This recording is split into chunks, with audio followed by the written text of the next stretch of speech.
Thank you, Javier. Welcome, everyone. Yes, I remember very well back in 2013 when the conference last came to London, 11 years ago, and it feels like a long time ago. Many, many things have changed in those 11 years that I probably don't need to remind you about. But one of the things that has changed is that the conversation around tall buildings is no longer merely about their architectural merits or their technical challenges, although they remain really important. It is now just as much about their social and environmental impacts, which is why the Council wants to be at the forefront of that conversation, which is now just as much at the city level through its City Advocacy Forum that both Sean and Javier mentioned this morning. So how do cities function effectively in the face of significant population growth and changing population dynamics?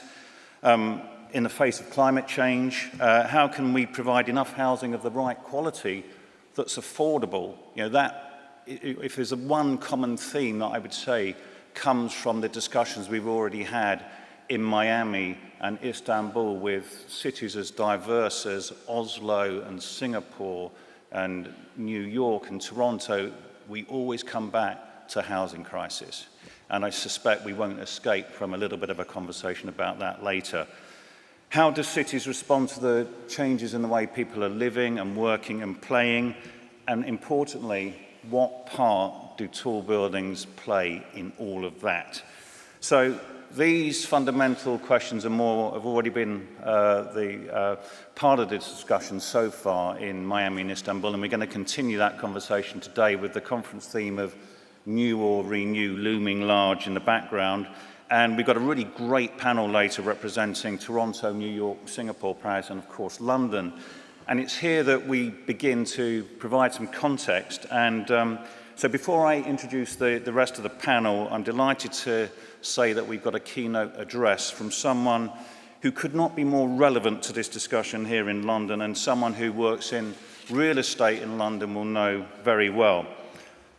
Gwyn Richards has over 30 years of experience in planning, almost all within inner London authorities. He's been the Planning and Development Director in the City of London since April 2020, but he's actually been with the City Corporation since 2007, having previously worked as a Senior Planning Officer at Westminster City Council and Royal Borough of Kensington and Chelsea.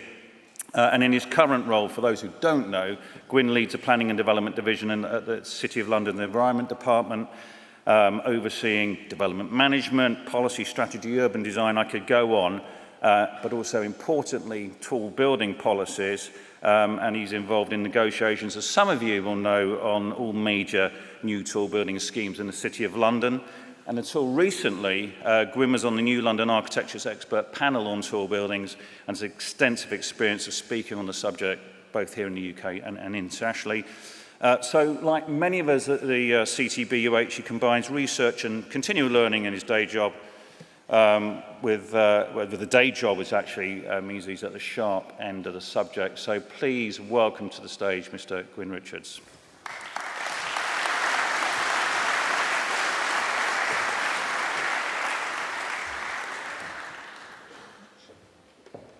Thank you very much, and I'm just going to echo Katie's words of very, very warm welcome to this incredibly important conference back to London. Welcome back. We've been extremely busy since you've been away, and I'll show some of this at the moment. So, why do we need tall buildings in the city? We don't need it to enrich the skyline. We don't need it to convey an international impression of ourselves. We have, as all other world cities, we have really impressive, iconic buildings such as St. Paul's Cathedral, Wren churches and so on, so that we can stand our ground in that sense. It's all about the economy. So we are still, in the City of London, the engine of the London economy. London is the engine of the UK economy, and our success means the success of the UK PLC economy. So we're very much at the very centre of the economic, and to maintain ours and the UK's international competitiveness. Some big figures here about the economic output of the city and the number of workers and people who are employed in the square mile. So this is why we need tall buildings. And what economic growth means effectively is we need to find space for jobs. So this is the GLA, the Greater London Authority, the strategic authority for London. This is their projected employment increase up to 2040. So you can see from 2020 right up to 2032, we have a real challenge of incorporating 66,000 new jobs, which we think potentially is quite conservative. We already have about 600,000 people in the city, so we need to close that gap up to 2030. That gap means floor space. I wouldn't worry too much about the flatlining. That doesn't mean after 2032 that the city is just going to stall. That's where statisticians think that kind of global change in population demography, lower birth rates, stabilising of a population growth and even decline in some parts of the world, where we think that will hit London. So that's the challenge that we have, is to find space for that 66,000 new jobs. This is the sexily named Central Activity Zone in the London Plan. This is the engine of the London economy. We're a very small part. We're kind of roughly in red there. So we're a very tiny part of that engine of growth in the city of London, in London as a whole. But we have to take more than our lion's share of the office floor space to meet those employment projections. Really, really challenging figures here. We're a small area, but you can see we're disproportionately required to provide this floor space for London compared with Camden and Westminster and our other neighbours and so on. And this is a kind of map of the city. The city's sole, the main reason for the city strategically is to be a business centre, a world's business centre. And here you can see the distribution of this strategic level of office floor space. The bigger the circle, invariably that's a tall building. So you can see the cluster there standing out as well. So the tall buildings are going to really, really take the kind of lion's share of additional floor space. And we're essentially a really sustainable transport ecosystem to sustain this kind of growth and densification of the city. That's the key part of sustainability. You locate tall building when that ecosystem exists. So we operate as the kind of southeast UK's engine of growth, London. This is a connectivity. There are people commuting from the coast up to London every day. And within the city on the left-hand side, see 93% of people come into the city by public transport, cycling or walking. That statistic is only likely to increase with our first transport strategy.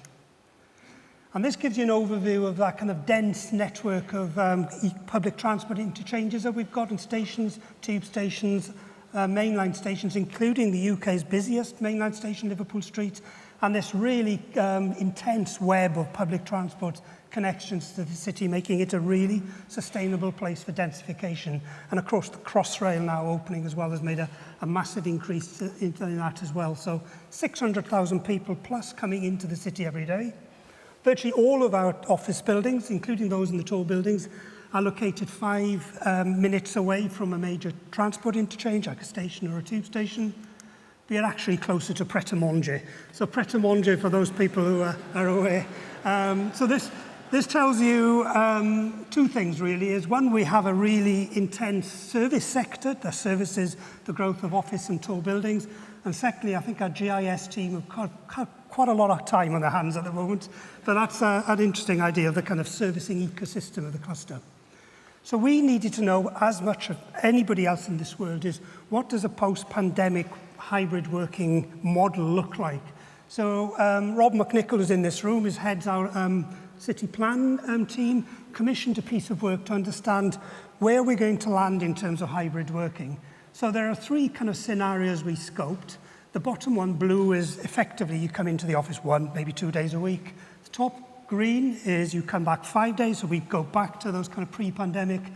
And as any good planner, we always go to the middle. So the middle one is the hybrid peak, and that's roughly in the region of 3 days a week, potentially higher. We think that's probably where we're landing at the moment, and that effectively equates to an absolute minimum of 1.2 million square metres of floor space that we have to provide in order to absorb that population or the employment increases that we're facing. And then we have to put tall buildings in the middle of this context. So this is from our 3D models, a screen grab. It just shows all of those protected views of St. Paul's, Tower of London, and other key London-wide views that crisscross the city. We're pretty much in the crosshairs of all of this in London. Our challenge is to dovetail tall buildings into this area, which doesn't harm or unduly impact upon heritage assets. And that's this complex 3D modelling work that we've undertaken to understand, A, what are we playing with in terms of the 3D layering of these constraints and where the capacity is to be able to incorporate that. This has been a really, really complex operation. So this is one view of the very many. This is the ceremonial processional route coming down from Fleet Street, state weddings, state funerals, state occasions with St. Paul's, Christopher Wren, St. Paul's, dominating the skyline with a backdrop of sky, open sky. This is a really essential part of us. We've extruded this cloak of invisibility we've used, which is rather a theatrical term, but this is if you break that kind of cloak, you're going to be visible in that view. Here you see the sequence of tall buildings building up over time. And then this is from the Gherkin onwards and so on. You can see the consolidation of the cluster. And then we extrude this zone of invisibility of the dome, looking back like a barrel of a gun down here at St. Paul's, looking towards the west. And you can see how all of those tall buildings have been dovetailed into this kind of area. And that explains why we have very strange shaped buildings, the cheese grater and so on, and the scalpel. So this is one view that we really difficult and complex piece of 3D modelling. This is extruding all of these together. That's the aviation height limit flying through. That's 309 metres for the UK, so we can't breach that ceiling. And you can see the cluster is trying to dovetail in the months. That's the jelly mould. This is where we're now targeting for the vast majority of our tall buildings within that cluster policy area. There is another tall building cluster which isn't really anything to write home about. It's about 100 metres tall buildings. Our definition of tall buildings in the city, incidentally, is 75 metres AOD. So the city cluster has to absorb 85% of that capacity of floor space in the form of tall buildings, somewhere dovetailed within this jelly mould. So we're going to have these sites really working really hard to get that kind of capacity. And we have been busy since we were last year, so this is the change in the city skyline, a real sense of intensification and consolidation of the city skyline since that time. And this is when you budget in all of the consented tall buildings at this point in time, so this is the city skyline in 2030. Construction activity, which I know is really challenging around the world at the moment. It's really vigorous in the city at the moment. It's a heat map of the city showing all of those construction sites, many of which are tall buildings, 9 million square foot of office floor space being constructed at this point in time. So it's extremely vigorous. I'll just run through some of the schemes which are coming up to completion at the moment. 40 Leadenhall Street, I think 90% pre-let. 1 Leadenhall Court, 70% pre-let. 2 to 3 Finsbury Avenue and Broadgate up in just to the north of here. Really intense construction going on here. This is one of our most recent consents, 55 Bishopsgate in the cluster. And then in the last 12 months, Hill House, 55 Old Broad Street. London Wall West, which is the city's own development next to the Barbican here, and 85 Gracechurch Street on the western end of the cluster. There is a consented scheme for a 305-metre tower and 1 undershaft. They've come back into planning for a 309-metre as the aviation height limit was lifted. I'll come back to the brown bit at the top of that building. This will be the tallest in the city because that has a real social value element to it. 99 Bishopsgate's going to committee probably in the next few months, as well as these 2 buildings, 60 Gracechurch and 70 Gracechurch.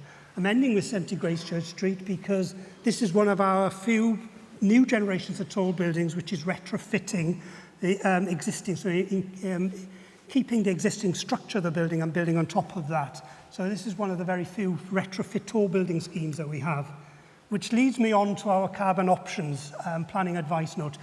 Not a particularly sexy title, but it's a key piece of document for us to discipline this whole debate about whole life carbon, embedded carbon. It really started to get rather feral and undisciplined. So this is our way of disciplining that. So every developer has to look at the various options available to them in terms of retrofitting or demolition and so on. A lot going on in this slide, but what I'd bring you to your attention is the black line. This is at the bottom of 60 years. at the beginning, if you went for that, just retain the existing building and retrofit, very low carbon footprint. But then over 60 years, that's the highest carbon footprint because you haven't budgeted in operational carbon. And that's why sometimes it's not just retrofit, it's retrofit first, but not retrofit only, because sometimes the better option is actually more whole-scale demolition and getting a much best-in-class building. And a lot of our buildings are actually retaining all of the basements underneath them, which is 40% of the embodied carbon. So this is a key piece of work that we've done to discipline it. We've got very good examples of retrofit. This is 81 Newgate, retained pretty much 90% of the structure, added new, and actually reused the stone, reconfigured it and reclad it onto the building as part of that circular economy. And this is the other side, west elevation of 81 Newgate, admittedly not a tall building, but you're starting to see what the changes in the new tall buildings that we're seeing at the moment to address occupier demand. What you're seeing is lots of greening, lots of terraces. So the new generation of tall buildings are lighter, naturally ventilated, they're decarbonised, all electric, much lower density, a much more pleasant environment, open with lots of breakout areas as well, with a staircase. It feels like home. We need to entice people back into the office, away from home. Telling people to come back is only part of the solution. And also places for people to convene, to socialise, to have those incidental moments, such as food offers and so on. Lots and lots of terraces, lots and lots of external areas cascading. This is 8 Bishopsgate, fantastic views. This is why people would want to come back to our tall buildings. Again, cascading terraces on 1 Broadgate.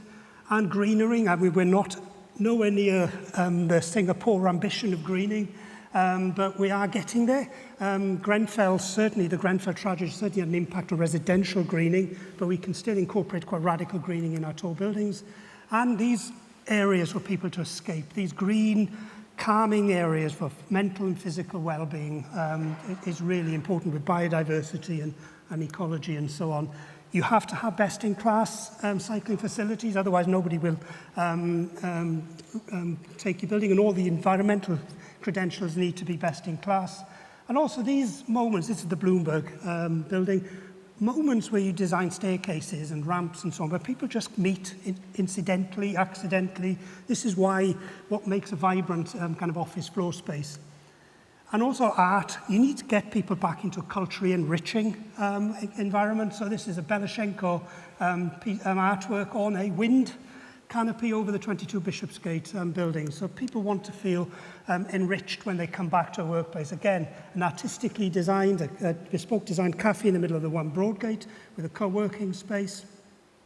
And also these kind of areas where people can just convene, educate themselves, have events. This is 8 Bishopsgate. You can move the seats back. It could be turned into a gym. These flexible socialising spaces for the tenants of the buildings and for those outside the building as well. And health and well-being. This is a gym in 22 Bishopsgate on their famous climbing wall. Again, something for you to get up in the morning and do something different. And also a lot of these are curated by the operators of these buildings. So they have health and wellness classes. Real big move since the pandemic, and which was a real catalyst to the health and mental well-being of our workers. Because tall buildings are for people. They're not just architectural elements, they have to work for people. Tall buildings fall down on top of a canvas of public realm. So we're investing a lot of money as a city to create a transformation of the public. This is Greyfriars Square and so on. And we've done a lot of work to understand the interface between tall buildings and the urban and the public realm, including higher level public realm. This is in the London Wall. This is on the High Walk, which you might have seen around the Barbican, a gentler, humane, greener public realm as well. A lot of these tall building sites are very impermeable, so we're now negotiating new pedestrian routes, car-free routes, ideally focusing in on city landmarks, St. Bride's, the inspiration of the wedding cake, and St. Paul's as well. But also they don't have to be open to the sky. This is a network of routes in and around the 55 Bishopsgate scheme, which we hope will be the new home for the London Centre, sheltered area where you can curate with flexible uses and events and so on. We need to reintroduce those capillaries into the city. And we did a lot of groundbreaking work with Enda Oskan, which I hope is in the audience today, with RWDI, fantastic consultants, to really understand the wind, with the wind nature of the city. So we did an area-wide using their wind tunnel and also CFD analysis to understand the wind elements of the city, including the thermal comfort modelling work that we've done, which is groundbreaking, takes up all of these microclimatic qualities to understand the real feel. And if you look at this animation of a June day, you can see the red areas. We didn't have a particularly hot June, but you can see the red areas of the city. The blue areas are where the tall buildings. So the tall buildings are very good for cooling in the summer months. And if the next slide is 2080, which is a rather painful side to watch, you can see the city turns into this crimson colour with heat. The heat stress areas are all in those kind of low-rise areas, and you can see the cluster is much more benign, is much less heat stress areas in that. And also, this is, again, with RWDI, a source of pollution was in the CFD was emptied out. It disperses it around the cluster and then pulls down high-level, cleaner, fresher and colder air. We hope to do a bit more work at this. So tall buildings can be an air conditioning unit for the city. We negotiate these routes through the scheme. So this is a new civic hall linking up with our Julian, our Crown Heritage, Leadenhall Market, creating a new civic, humane and gentler base to a tall building, a welcoming place which can be curated as well. So this is an important development as well. Being creative in servicing. This is a servicing bay. We don't allow people to service their buildings unless it's between midnight and 7 a.m., which releases that area to be a street market, to be an event space. So really being creative in how we service them. And heritage and tall buildings are always seen as the opposite sides of an equation. They're absolutely intertwined. They're part of that circle. So all of these 9 buildings are listed. They're protected by law because they're architectural. We are not in a good place with Historic England, who take a very hostile approach to tall buildings. These are all protected listed buildings. So there isn't a conflict or inherent conflict. And where you land is important. So this is a Roman Forum and Basilica. We want to celebrate the significance of where that tall building lands. So this is an exhibition by the London Museum, the Mithraeum under the Bloomberg building, and also the Roman wall in Vine Street and the exhibition of the perpetual change of the city. They also provide vantage points to look down at heritage. Here's Leadenhall Market and that Grade 1 listed tall building I mentioned earlier, and another view of how a tall building can open up these heritage views. Also, we have the 7-day destination city. These tall buildings need to not close up at 5 o'clock on a Friday. They need to work through the weekend into the evenings. This is Italy, a street food market for Italian food, a cinema in Broadgate, and if it's your thing, a Formula One immersive experience to make it a vibrant destination city. And also they need to reach out to those communities to make an educational skills hub and community hub, being portals to bring those communities in into the city and also these exhibitions at the London Centre to celebrate London. This is a lovely picture. This is taken from one undershaft. This is a state schoolroom, 300 metres up at the very top of a tall building. This is the social inclusivity, and I'm going to flick through a lot. And there's a migration museum. We've got the migration museum into the city, the lifeblood of the city in most cities. And finally, I'm going to explain the role of tall buildings on the three-dimensionally reimagining public realms. So this is a CGI of a building that's completed with levels of ground floor public, a new square, an elevated public realm on 50 Fenchurch and Feng Court. These are incredibly popular, 10 million visitors to the Sky Garden. This is Feng Court. This is 22 Bishopsgate, 500,000 visitors in a year. This is not from an exclusive catalogue. This is free to visit 7 days a week for any community. Making tall buildings inclusive for all, 8 Bishopsgate. And then this is a new one on 55 Bishopsgate. I've got a timer now flicking, so I'm going to finish now on this slide. So I love this picture because I took it. But it's in 8 Bishopsgate. Look at all those people. They are the embodiment of inclusivity from every age, from every background. They're all socially, of every social background, international visitors, London visitors, because this is a 7-day and free destination for all of the communities. That's the biggest challenge we have. There's a sizable proportion of the public who don't like tall buildings. We need to bring them on board. So the tall buildings need to be inclusive to all of society, to all of the public. They need to be gentle, humane and welcoming. That, for me, is the biggest challenge that we face today with tall buildings. We need the public on side. Thank you very much. And again, welcome to the city.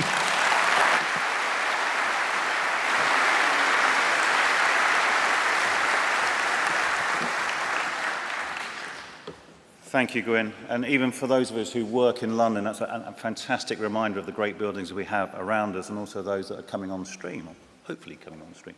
It's also a bit worrying, that reminder of the omnipresent power of Pret-a-Manger, which I can't get out of my head. I'm determined to use other coffee shops as well now. So we're now going to go on a bit of a journey around the world. We've got 4 other panellists who are going to give a little outline of their cities. They've got 4 minutes each to give us that outline of their cities, very much with the conversation we're just about to have in mind. And we're going to start in Singapore with a lady who I first met in Singapore last year at our annual conference, Bee Yap. Bee is the Group Director of Architecture and Urban Design at the Urban Redevelopment Authority, or URA, in Singapore, which is renowned not only in Asia but around the world for all of the great stuff it does in urban design. She's actually a registered architect and leads a multidisciplinary team of architects and planners, formulating strategies, policies, programs, etc. She's got a lot of experience in public-private partnerships and organises public programs to enliven public spaces.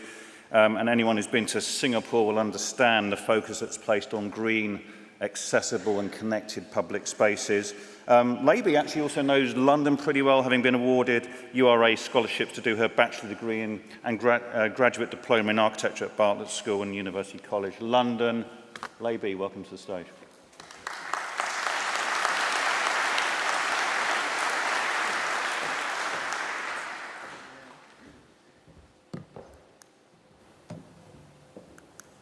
Right.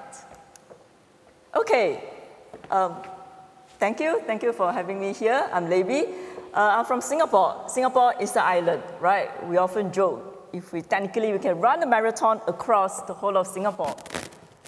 Okay, with a population of 5.92 and with a land area of 735, we are dense. So we have no choice but to deal and design with density in our mind. So, for example, just to give a sense, 15% of the land area are set aside to accommodate this 5.92. So it is a very tall challenge for us as we work through and plan for the city. Over the years, 25% of land are reclaimed, and this allows us for our city to grow and create new districts. Right now, on the drawing board, we are working on extending and create another 800 hectares of land, what we call Long Island, like New York City. And with that, with the port moving out as well, this gives us the opportunity to relook on how the 800 hectares of shoreline can become our future city. So within this new shoreline, we're going to have things like infrastructure integrated with transport to deal with both the rising sea climate, flood protection, and also the need to deal with all the different challenges that we have. Zoom back on the island-wide scale. To relieve our urban densities, greenery is an important strategy. I believe many of you have been into Singapore. So as a network, we work on different scales. We planned for the whole island to be connected with a network of greenery. So this allowed us to have every household with the aim to be within a 10 minutes walk to and from the park. Right now, we are about 90%, so almost there.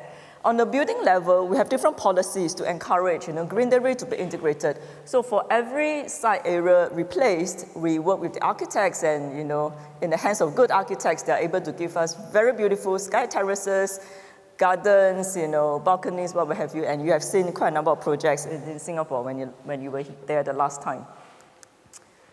Okay, we also work with our team of planners and architects to kind of work on the different strategies across different scales. On the city level, the idea of polycentric city is important to us as we need to kind of move some of the density outside the city and kind of relocate them to different parts of the city. On the district and building levels and down to the street, we then use the work of urban design, through guidelines, sales sites, and how we work with the different architects and developers team. For new key growth areas, we do a lot of work to integrate them with existing districts, having it integrated with cycling path, transport network, and so forth. For existing districts, we have developed different policies and guidelines to encourage district rejuvenation while allowing them to contribute more amenities to the public realm. And we also have guidelines like adaptive reuse and sensitive infills for some of these districts. Even like a simple tweak, for example, this is a building in Orchard Road. If a simple tweak in allowing some floor area within the building setback, we managed to enable the buildings to have a complete makeover while the building is fully operational. So this kind of gives the developers, certain motivation, because then, they can keep the buildings and allow it to have a new front. Our partner agencies, the BCA, developed quite a number of schemes to encourage the buildings to go greener, to be more energy efficient, which we can talk about more later. So end of the day, I think besides the tools and the mechanism, I think we always reminded ourselves it is important that we're designing the city for the people. Hence the idea to have the city integrated with good connectivity, convenience, and comfortable public spaces. Something we hope the community are able to foster that, the stewardship of our built environment, nature, and heritage. Thank you. Thank you. Thank you, Lobi. So we're going to go from Asia to North America, and specifically Toronto, with a man, James Parakh, who's very well known to the council, has been a very long-standing and valuable contributor to everything that we do over the last couple of decades, I think. James is an award-winning architect. He's also the urban design manager for Toronto and East York District of City of Toronto's planning division, highly regarded international authority on tall buildings and urban design, as not only through his day job, but through his role as chair of the CTBUH Urban Habitat and Urban Design Assembly, which a role he's enjoyed since 2014. He's written many research papers. I could go on, technical guides, books.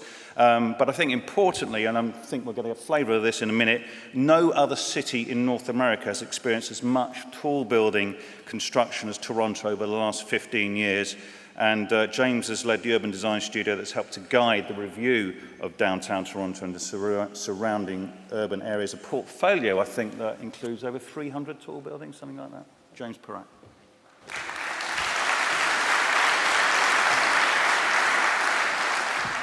Thanks very much, Steve, and I'm pleased to be here. I want to start here. Skyline of Toronto, our 3D model, about 15, 16 years ago, and this is it today. So you can see that change. I always get that gasp. You can see that change, that drastic change. So how do we accommodate all this growth while still maintaining a high quality of life and livability? And that's very much part of our challenge. Guided by our official plan map, which you see on the upper left, that outlines how our tall buildings go in the downtown, which is the orange. Our centers, we are a polycentric city in red. And then how we're actually adding density to what was stable before. Guided by our tall building guidelines that talk about how buildings meet the street, but also how separate they are to achieve livability. One place we have been lacking is our transit infrastructure in the city. Fortunately, we have two major lines that are now under construction after decades of neglect. One we're hoping to be on stream by the end of the year or early next year. You can see a sampling of our tall buildings, including buildings by many architects that are here today, HBA, ASGG, Wilkinson Air, KPF. But it's also about this. How tall buildings meet the street is something that we are very focused on, and how we actually can expand upon the public realm by creating, for example, our POPS initiative, privately owned, publicly accessible space. Not a replacement for parks, but to add to and augment to parks in terms of the public realm. On the right-hand side, you see $1.3 billion worth of infrastructure by the creation of a new river and flood protection, unleashing an entire portion of the eastern downtown for development in areas which you could not build because before it was prone to flooding. In the middle, you see Villiers Island on the right. Not only an opportunity for thousands of housing units, but a unique public realm, unlike how you have ever seen in the city of Toronto. And then below that, East Harbor, a major commercial and mixed-use development by Cadillac Fairview, again unleashed by the flood protection that is occurring. So in terms of our strategies for Renew, we don't have the critical mass of heritage buildings, or as we say, pre-war buildings, that you have in London. So we value the heritage buildings that we have. So from an urban design lens and a heritage lens, we try to keep as much of those buildings and preserve as much depth as we can to create the scale, form, and massing. So just east of the red line, you see a key map. I'm going to show a few projects on University Avenue, our main ceremonial street that terminates with our provincial parliament. There's 8 projects actually there that are renewing. One is a project that I get to show for the first time that I designed many years ago. Again, repositioning an office building while the building was still occupied in terms of its tenants. And you can see on the upper right how that building has been renewed by reglazing the building, but still maintaining its structure. And then below that, thinking about the renewed public spaces that they have in that building. Again, on University Avenue, again, just an example, 488 University on the left of the red line and above. 1960s precast building and then reclad with a structural truss on the outside that actually has a 36-story residential tower on top of that commercial office building. So thinking about how sites that we didn't think would redevelop would do in such a way. And then just right next door, you see 522 University Avenue by WZMH. The diagram in the lower middle, again, taking a portion of that office building down and replacing it with a 60-story residential building.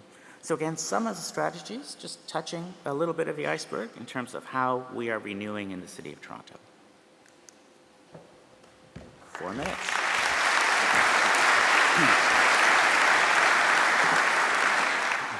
Thank you, James. So we're going to come back across the Atlantic to Paris and Dominique Alba. Dominique is an architect and urban planner who actually, well, she's worked for 18 years, it says here, in a variety of private practices, followed by 20 years in the service of the Parisian and Greater Parisian communities. But she began her career in '82 with the Jean Nouvel and Gilbert Lezen agency, and a year later left for the Congo to lead a rural development program. A year later than that, she won an international competition entitled Structures and Concepts of Tomorrow's Cities, organised by the International Federation of Town Planners. She's actually worked for a number of architects on projects in France and beyond, but from 2001 to 2003, she was appointed as advisor to the Mayor of Paris in charge of architecture, public spaces, and urban design. And that's been followed by other roles that's put her right at the centre of the discussion on planning in Paris. And from October 2022, Dominique has been CEO of Ateliers Jean Nouvel, an architect with which London and many other places is very familiar. Dominique.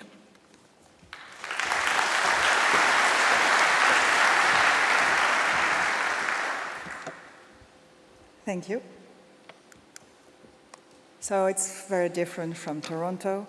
Paris is old, as you know, and we already have inside Paris more than 133 million square meters already built. So, but we have new projects at new scale, and that's what you see on this map. Urban project to 22 million square meters, extension of metro, 200 kilometers, possibility of being a cycling metropolis and need of public space, because we spoke a little bit about public space. We're here for speaking about tall buildings, but you can't have tall buildings or any building at all if you don't have public space. Just a small history. The last changes in Paris were 150 years ago, but 50 years ago, we had the first regulation plan, and it was about really urban shape and architecture. In 2006, we decided to have an urban plan most concerned by occupation, mixed use, having social housing everywhere, having offices on the east of Paris, and having people living on the west of Paris. And now what's going to be voted at the end of the year is a new urban regulation. We call it PLUB, and all what you see in red is considered by finished. So what you have to do now, if you want to do something in Paris, is to be eligible to biodiversity, to efficiency, and to multitude of programs. And this is more or less what you have to do. So it's really like suing on existing situation, just according what's there and doing more and better if you want. So perhaps this allows, by the way, to continue the story. And this was an extract of a very big conversation we had during tenure from 2008 up to 2018, called about the consultation for the Great Paris. And this was the proposal of Jean Nouvel, saying that perhaps in addition on existing building that you were shown in Toronto, we can have still possibilities to do things in this city and to change the landscape of the city for the future. And I think this can interest most of people that are in this room.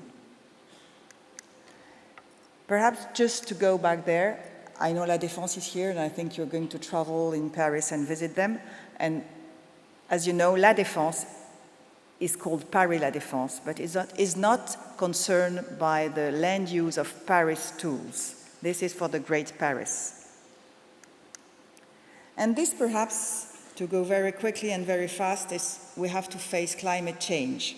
So to face climate change, you have many tools, and this is perhaps to show you what we're able to do with public space. This was the transformation of the riverbank of the Seine 10 years ago. Everybody shouted after that. It was a very huge critics. And now, as you could see, the Olympic Games had a part of them using the River Seine.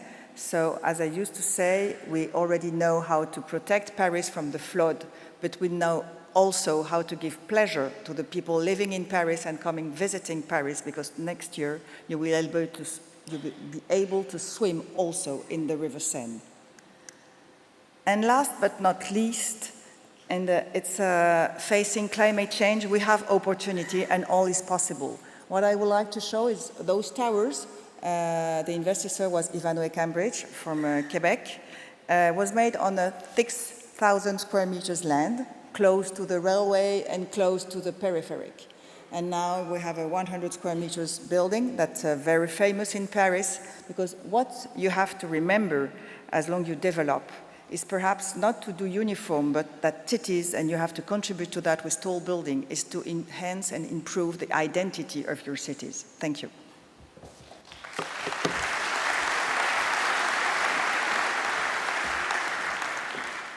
Thank you, Dominique. Right, okay, to complete our journey, we're going to head west again across the Atlantic to New York City and Thomas Wright. Tom Wright is President and Chief Executive Officer of Regional Plan Association, RPA, which is the USA's oldest independent metropolitan research planning and advocacy organization. It's a private non-profit organization. And as president, Tom led the production of RPA's landmark fourth regional plan released in 2017, which proposed over 60 recommendations to reform public institutions, modernize transport systems, tackle climate change, provide affordable and livable communities, many other things. And he's also an advocate of charging drivers in Manhattan CBD, which hasn't quite got there in New York. We know it very well in London. But tell us all about it, Tom. Thanks, Steve, and everyone else. It's a great pleasure to be with you this morning. Just to briefly give an overview of the scene from New York. Look, I would say that New York City, recovering from COVID, is doing very well building new commercial towers. We have a new generation of brand new One Vanderbilt, 270 Park Avenue, Hudson Yards, Manhattan West, Lower Manhattan, the World Trade Center, doing extremely well. The challenge to continuing to grow up and in New York City is really going to be related to two other issues, I would argue. One of them is going to be our housing crisis. New York City is not building enough housing. We're far below the demand. While we have over 20% vacancy in commercial properties right now in New York City, we've got a 1.4 rental vacancy in terms of residential units, 1.4% vacancy rate in New York City. It's because, as you can see, we haven't been producing enough housing, and really just over the last 20 years, we've been seeing home values rise dramatically and for sale inventory drop dramatically. What we're doing as a response to that, and what that really does come out of, I ought to say too, is in the United States and in New York in particular, there is a kind of anti-density bias that in particular applies to residential development. And so we've had a 1961 law on the books that limited to 12 FAR, to 12 floor area ratio, allowable residential development in the densest parts of our city. When the law was passed, there were over 1,000 buildings already over that size limit, but somehow in their great wisdom, the city officials thought that that was wise to do. We finally repealed that law earlier this year at the state level, and tomorrow, the New York City Planning Commission will vote on City of Yes for Housing Opportunity.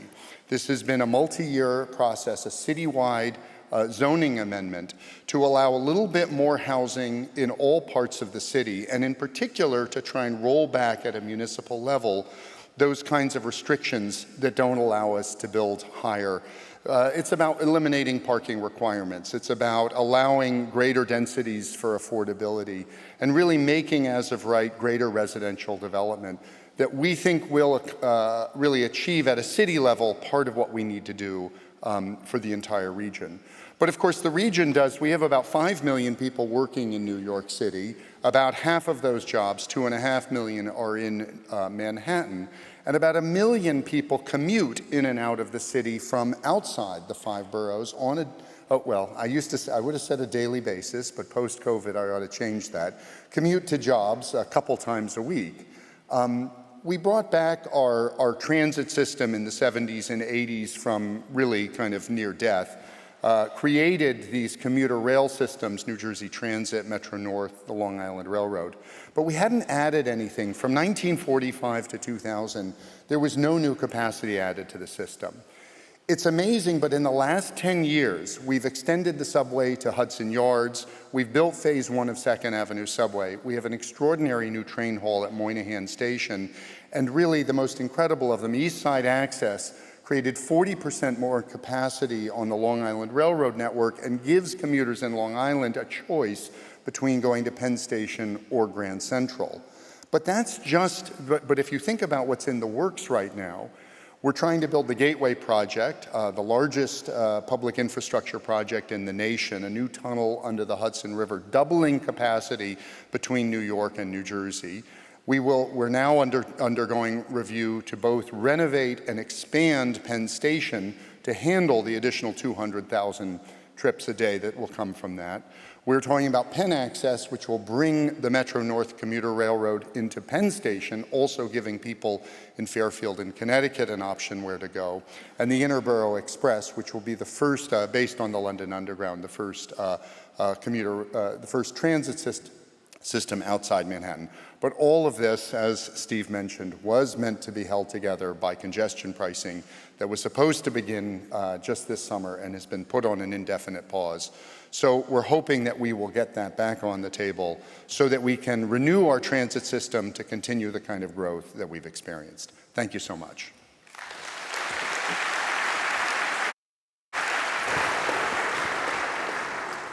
Thank you, Tom. Thank you, everyone.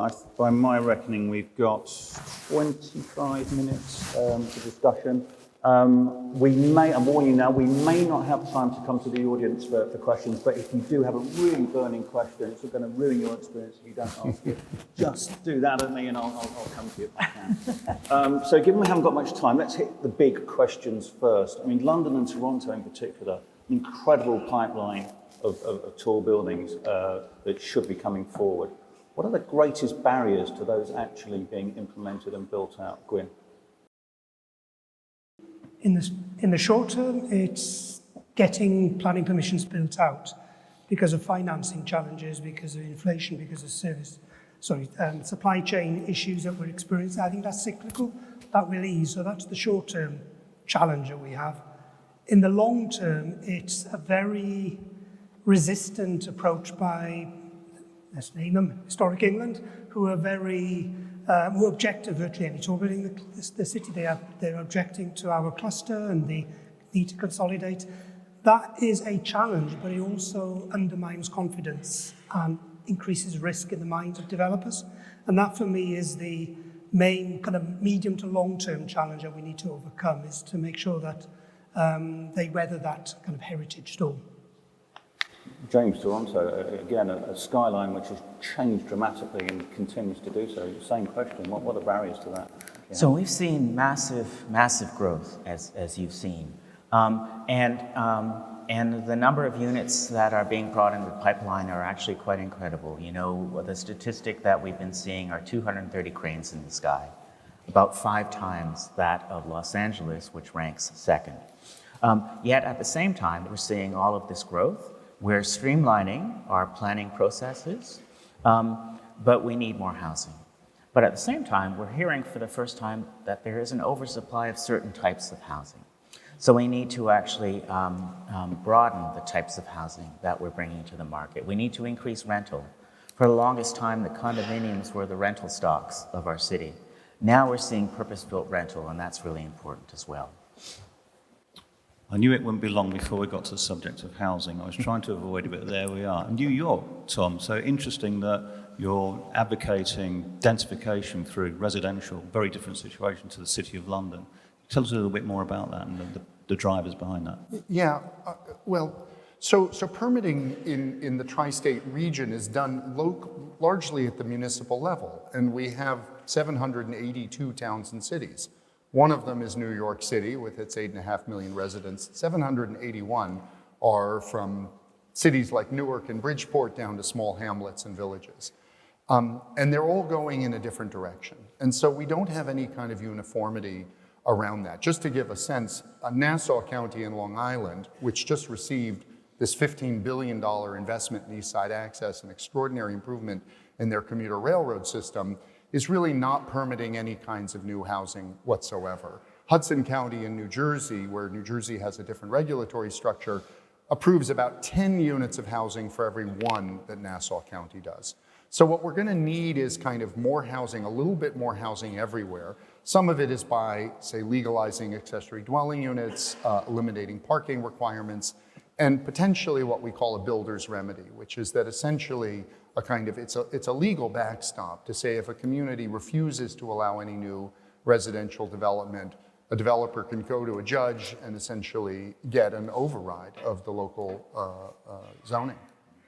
If we're talking about housing, we have to talk about Singapore, maybe, which is renowned globally for the quality and extent of its public housing. What makes it so successful? I guess it's the work of many agencies with partners upstream. When we work with the authorities to plan where are the different housing estates, right? So good amenity, transport, connections, amenity, all this are important.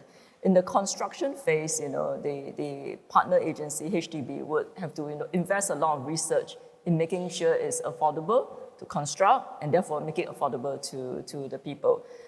We have social programs, that allow and help, the first-timer, young families to want to have their first home, to make it easily accessible for them and make it affordable. So I think there are the whole suite of different mechanisms to allow us, 80% of us stays in public housing, within that 8% of the total land area. So it's quite a challenge to kind of pack in all the goodies and making sure it is an attractive, livable environment for us.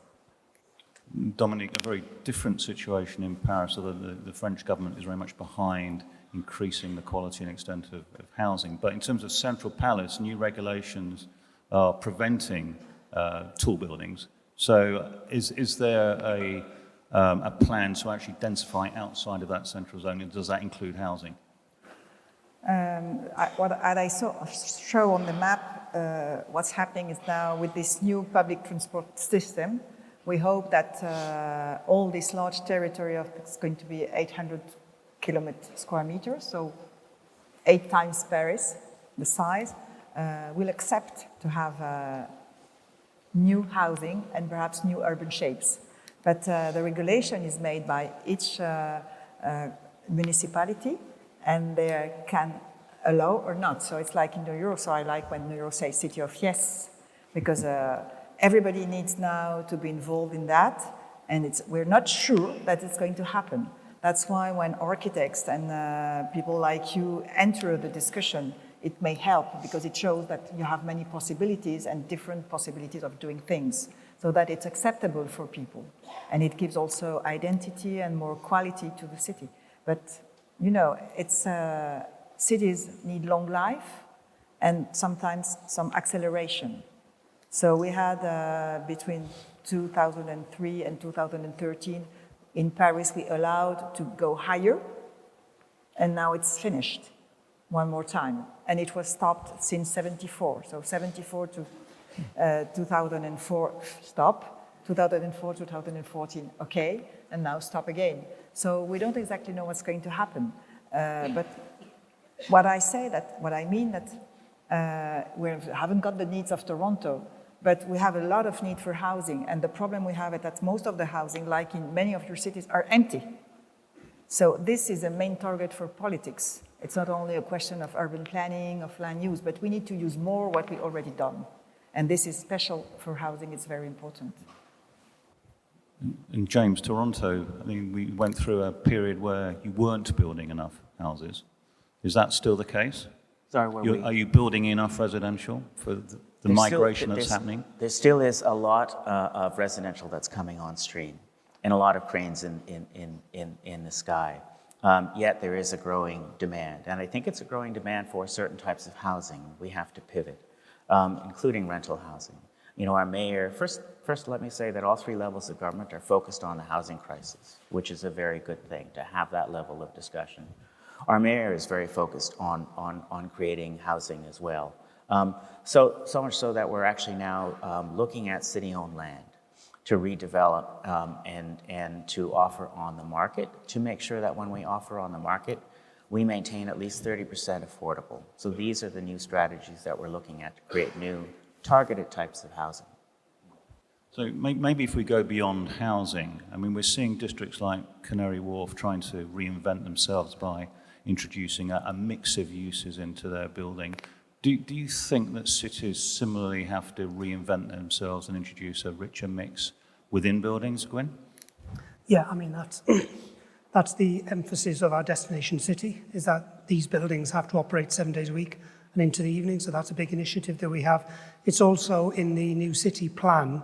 We are fast-tracking retrofit schemes to go into hotels, culture and education and so on, to really diversify that kind of ecosystem of uses that A, creates a more vibrant city, but B, makes a more resilient city economically because there's a deeper depth of economic base. So we're not so vulnerable to changes that affect one sector and so on.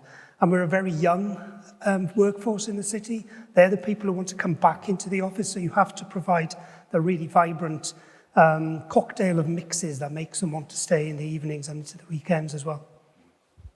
Same in Singapore, Leiby, but also Singapore, although people think it is a very constrained city-state, is actually a polycentric state, is that right? Yes, we do. And I think with the similar aim to encourage this more vibrant, self-sufficient, sustainable district. So all these are planned with a mix of users. And within each project, you know, we even bring in agencies. You have hawker centers, public space, polyclinics, library, all kind of, you know, stacked onto one and top off with, you know, beautiful sky terraces. I think the idea of having mixed use is definitely key in creating that kind of vibrancy for the city. The other point is about flexibility.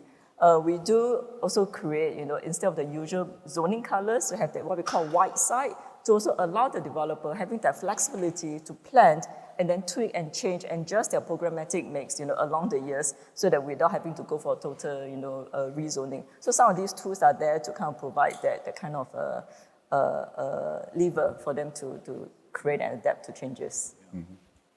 Dominique, I mean, Paris has just enjoyed a very successful Olympics. Is that a catalyst to reinvent the city?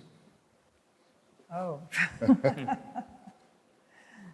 You know, reinventing cities. We tried that 10 years ago and it was quite successful. It was an idea to do things differently. And I think that's everything. We're all doing the same, not with the same cities, not the same history, but everybody's trying to get things inside. The problem we have is that for perhaps not the last 5 years, but the years before, and perhaps still in some special case, building is linked to economy. And now building have to face city's desire. It's slightly different. So the value of the building can't be only an addition of numbers, but an addition of services. And those services are a cycle. So they start from perhaps what was there before and what's going to happen after. So this changed completely the way you look at things. And for example, to go back to the Olympic Games, that was your starting question, the idea that was that the Olympic game could take place in the city, inside the city. This was really the target of Anne Hidalgo. And when we were involved to prepare the document for this competition, because it was a road competition, this idea was really focused. And so to have things on the Place de la Concorde, to have things inside the Grand Palais, to close the city for all the rest, because as soon as you can't cross the bridges, it's a little bit difficult when you have to work, etc. So it's the same story. That means that we have to finish with one line. You have a building, a series of numbers, and after you go away and it goes something else. It's you have a situation and you have a series of things entering in that situation, and you just have to think differently. And it's a very big problem. I just would like to add something. I just received the numbers today about the percentage of poor people in the Great Paris. It increased. Okay, it's quite 18%. And you know why? Because of old people getting poor. And it's a massive arrival of the people more than 65 that are retired and that are poor. So this is something that's arriving also, and with our new housing, we have to face that in the cities. Otherwise, we will not be able to have livable cities. How's this playing out in New York, Tom, and the dynamic between the central New York and Hudson Yards, for example? Yeah. So we, coming out of COVID, the governor and the mayor established something called the New York panel that I was on, that was originally meant to look at the future of Midtown Manhattan. And of course, when people think of New York, that's largely what they're considering. But there are the 5 boroughs, and there are downtowns all across the 5 boroughs. And when we looked at the data, what we realized immediately was that by a lot of metrics, foot traffic, retail sales, occupancy, and other things, the smaller downtowns that were more diverse, Flushing and Long Island City and Queens, Dumbo and downtown Brooklyn, Harlem, many of them were doing much better. They'd seen, the pret-a-manger kind of factor, we refer to that sometimes as the cappuccino coefficient. And we'd seen quite a high one in a lot of those smaller downtowns that had that mix of activities and were and continue to do quite well. So the concern for us is really what happens to the core of the industrial engine, which is Midtown Manhattan. There's an interesting piece of research we did at Regional Plan last year, though. There were, critics of the cities were saying, well, now the metropolitan region is flat. People are moving out. Wealthy people were moving out of the city, often getting a pied-à-terre to keep a foot in for cultural or entertainment purposes, but people were moving out, jobs were moving out, and you had some people kind of saying, well, this is it, Midtown Manhattan will die. We looked at payroll data to figure out, okay, so where are people living and where are their jobs located, and how has that relationship changed before and after COVID? And actually what you see, the data says very clearly that in fact, more of the household income in the suburbs of the New York region is generated today by a job that's located in Midtown Manhattan than pre-COVID. Both in absolute and relative terms, New York City is generating more of the wealth in the Hudson Valley, in Long Island, in Connecticut today than it was before COVID, which is kind of the opposite of what people who were saying the city is going to die meant. And to me, what that means is that, again, we've got to invest in Midtown Manhattan and keep that economic engine going. And I know that the property owners and the architects and designers represented by people here are going to do that. Billions of dollars of private capital are being mobilized. Design ideas are being worked out. People are doing a wonderful job with that. But if the travel to and from that job is horrible, and it's been bad and getting worse, frankly, then it doesn't matter how wonderful that location is. People won't want to do it. So that's the concern I have, is in terms of investing in the transit system so that we can make sure that that regional economy is still integrated and able and has the capacity to continue growing. If that pipeline in London, Gwyn, actually does realize, do we need to continue to invest in our infrastructure? Yeah, and there's been a huge investment in Crossrail, upgrading the tube network, and we're fortunate to have a very rich ecosystem of these stations and so on. That needs to continue, because at the moment TfL revenue has collapsed after COVID. That's building up again. And the main concern that we've got at the moment is the ability of Liverpool Street Station, the UK's busiest mainline station, to absorb the forecast increase with Crossrail as well. That needs serious investment, and that's only going to be delivered through public-private partnership. In the past, this kind of bottomless pit of money from the government, that's not there anymore. So we're going to have to be creative in how we fix those kind of real important transport nodes. Leiby, what struck me when I visited Singapore last year is how well it works and how easy it is to get around. Is that solely because it's just so expensive to own a car? Yes, topic of car light. We can't go car free, but we would like to go car light. And so we took on different measures. Public transport is key, the investment to put in good connectivity. For private cars, we do put in some of these measures. Congestion pricing, Tom talked about, we did it quite a few decades ago. Right now, the next phase is to move into global navigation system, where every car will have one. Eventually it might even, looking at some of these distance kind of based management system. For now, of course, it's a kind of ring fence to the city.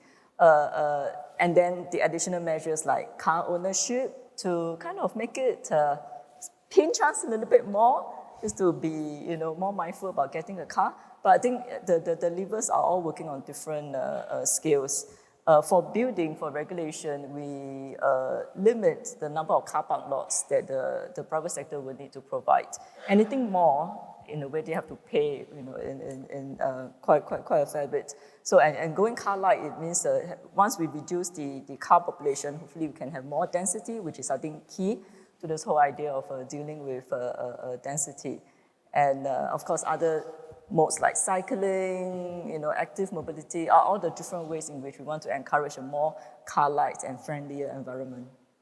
So we've got 5 minutes left. If anyone does have a burning question, please put your hand. There's one question I definitely want to ask myself before we finish. But anyone with a burning question? There's a roaming mic there, or fixed mics upstairs. No, I can't. Somebody right there. Oh, no. Thank you for sharing. Just when you control the building heights in heritage areas, they're not allowed to sell their air rights. Do they get incentives for maintaining their building height instead of selling out to high-rise developers? Are there incentives when they are not allowed to build higher? The heritage buildings, controlled building height, can they have transfer of development rights, like selling their air rights for taller structures? Yeah, thank you.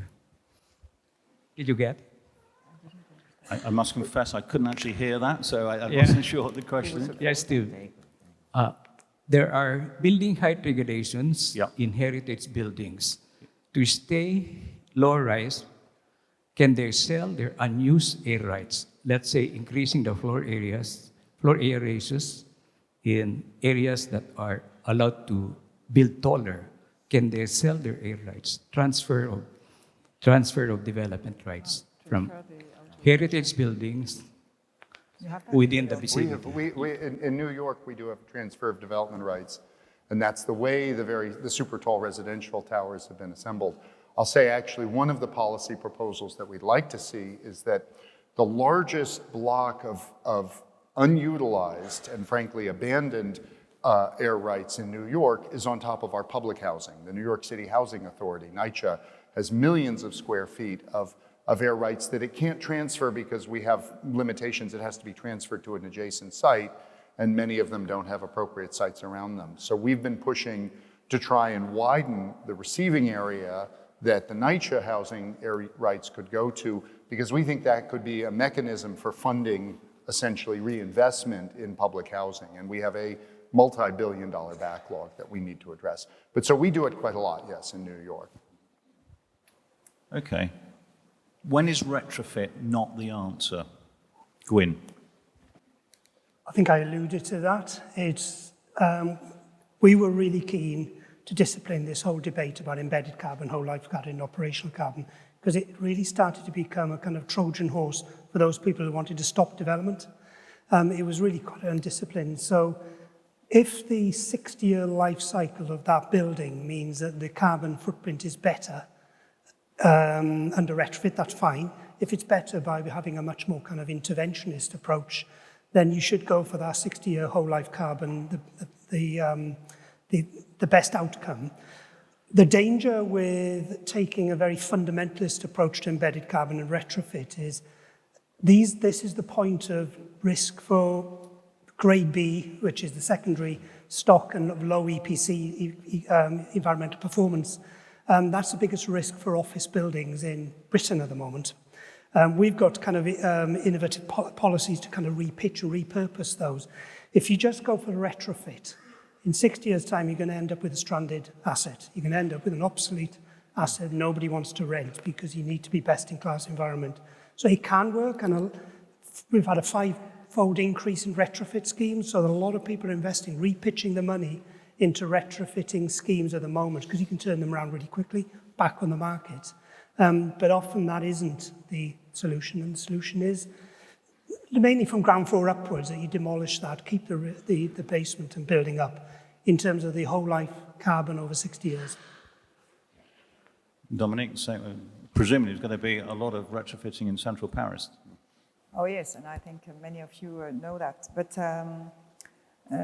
what I would say, perhaps to go further, because all the city explored the same things, and even in the map I saw where everything was red, the green parts were not gardens. The green parts are hospitals, universities, railway stations, and you can build on that. It's not fulfilled, but by the way, it's like your buildings.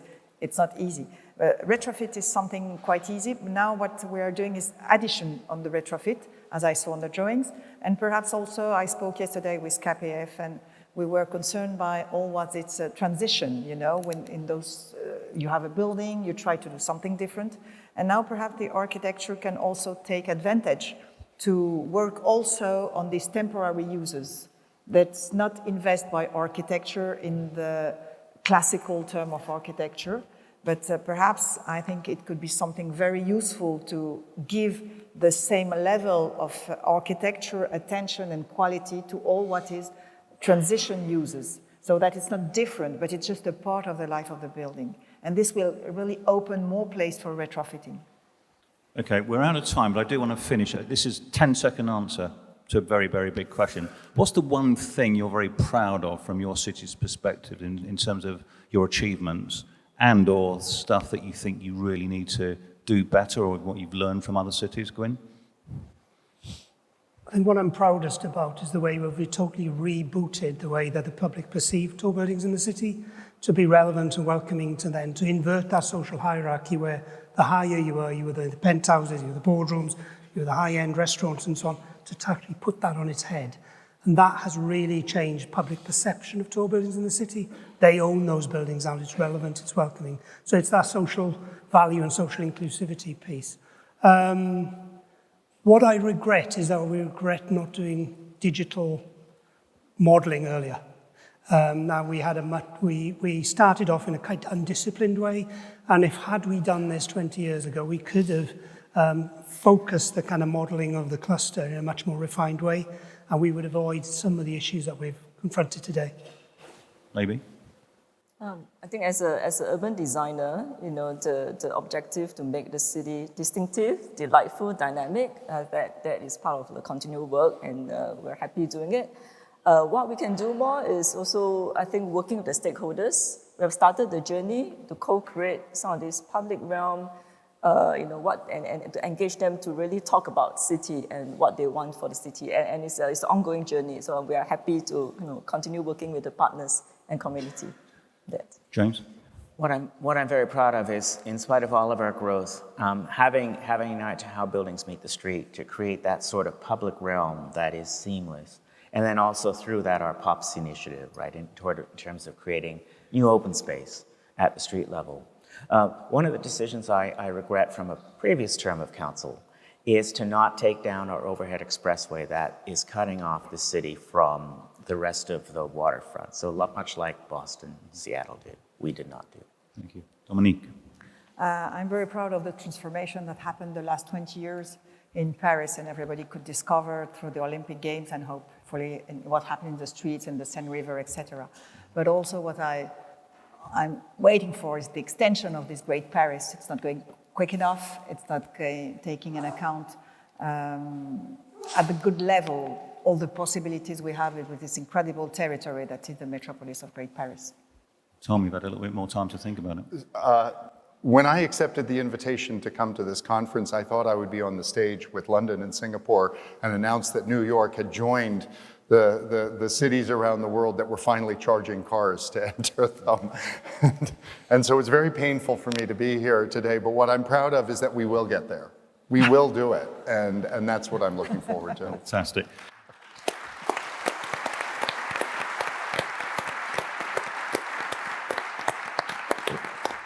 Always nice to finish with a round of applause. I'm going to ask you to do it again. Javier is glaring at me. We're out of time. But if you could just put your hands together again for our fantastic panelists and the discussion today.